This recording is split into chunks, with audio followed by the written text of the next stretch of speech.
আলাইকুম। আজকে আমরা রান্না করতেছে তালের তালের হচ্ছে রুটি। এই জন্য এখানে তালের রস করে নিয়েছি আর হচ্ছে চিনি দেওয়া হয়ে গেছে।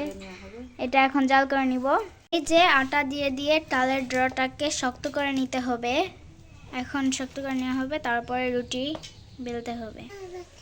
এই যে এখন আটা ড্রটাকে মথে নিতে হবে, মথে নিয়ে গোল করে রেখে দিতে হবে। এই যে এখন রুটিটাকে বেলে নিবে। এই যে রুটিটা বলে নেওয়া হয়ে গেছে, এখন চুলায় বসিয়ে দিবে। এই যে রুটি ভাজতে দিছে, ভাজা প্রায় শেষের দিকে।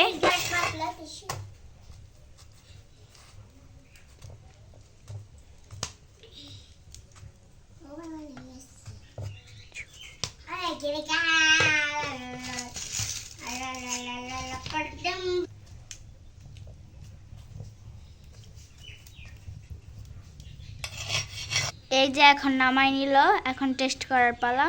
এই যে এখন টেস্ট করার পালা। ইয়াম্মি, সেই টেস্ট। তো বাই বাই, আল্লাহ হাফেজ। লাইক করবেন, সাবস্ক্রাইব করবেন, কমেন্ট করবেন, শেয়ার করবেন।